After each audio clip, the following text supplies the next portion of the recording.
So I've been awfully single for a while. Okay, not awfully single because I've just been single. I've been single, and I know for several reasons. But anyway, just have a quick question. Do you know of anyone that's actually had a successful long-term relationship from somebody they first met while one of them or both of them were drunk at the bar?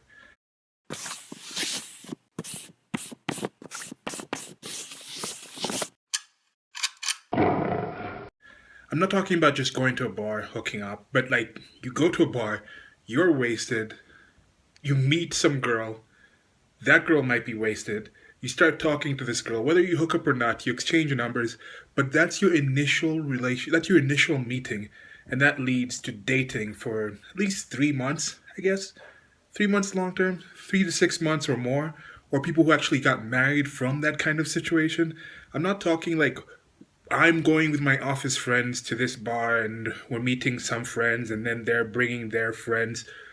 That might not necessarily count completely as a random situation since it's a targeted thing and there's already a selection of commonalities where it's like if you work at a place and then somebody is close enough in that office for you to know this person, and then from that point that person knows somebody else who's comfortable enough to go out and drink. There's probably some commonalities between your groups already. You're around the same age groups, people have the same kind of interests, you know the kind of situation. You both might be there in a similar point in your life. That person might already be open, realizing there's some level of trust because this is a friend of a friend of a friend in that kind of situation.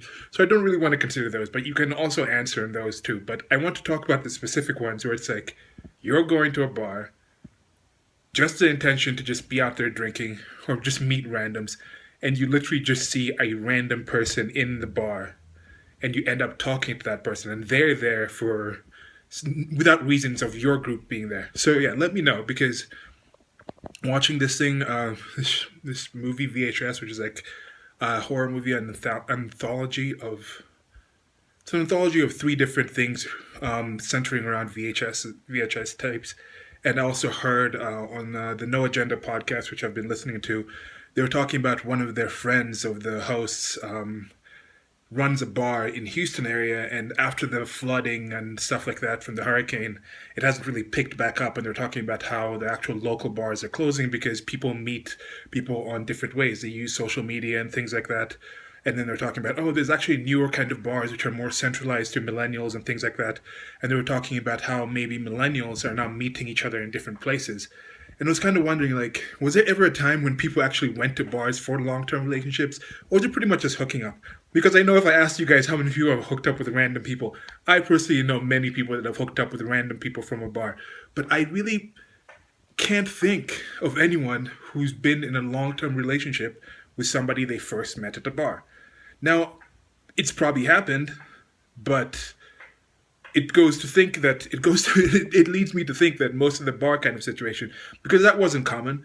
It's not like people were going to bars that much in the 50s really to meet people. Maybe people in parents' generation. Does anyone have parents that, yeah, they met at the bar first of all? But I think the whole idea of people in their drinking ages, so I'm saying from like college ages on, college might count because if you're in college and you go to the college bar, but you guys are all in the same college. So let's talk about past college because that's the local bar that you guys are going to. I'm talking about past college. So people graduated from college. So I'm saying like early 20s, mid 30s around that area. Who's actually gone to a bar for the amount of time where people are actually able to freely go to bars and interact with people of the other sex or other gender, or even maybe gay bars and lesbian bars? Maybe that happens more. But yeah, just let me know how many of you have actually heard of people who actually go to a bar randomly to get drunk with their friends or themselves and met somebody else who was drunk by themselves or with friends, started a conversation with this person, started a friendship, started interaction, and have actually been in a long-term relationship that's let's go, yeah, 3 months or more, or is actually married to the person. That would be even more dumbfounding for me because I just don't think it's a thing that's happened. Okay, goodbye. So right now there's some merchandise on the screen right now with the Soul of Three, which is three questions by economist Thomas Sowell.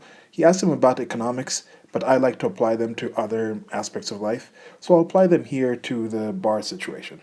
So the main thing we're going to be dealing with here is going to a bar or getting drunk and going out to meet somebody, a long term or a steady partner, steady relationship partner. I've met friends and things like that. And maybe you can say you meet a friend and then through the friend, you might meet somebody else to have a relationship with. Okay, I get that. So compared to what? Getting drunk and going out. I'm just in a bar to meet other randoms. You're going to meet hookups, but the chances of you actually meeting somebody for long term, I can't think of really anyone. And maybe you can think of someone, and then you can tell me why there's not better locations and better things to be spending your time with. Even just going on online dating profiles where you can actually put out more information about the person. You get to meet the person, then go meet at a bar. Maybe that's something else. That's something I can understand. Okay, at what cost? This is the amount of money you're spending there, the time you're spending at the bar, the brain cells, the liver, all of these things being hurt, catching something when you go out and you have a random hookup, reducing your ability to pair bond. I think there's a lot of cost to just going out kind of aimlessly, getting drunk. Why not go to a house party? Organize a house party, and I think a lot of people are switching towards that, so I think that's a positive thing in society, heading away from that bar culture to that kind of situation. What solid proof do you have? This is why I'm asking this question. Maybe I'm wrong. Maybe there's a lot more people actually hooking up from bars and actually end up being in steady, happily, long lasting relationships, having kids and things like that. I don't know. Let me know. Goodbye.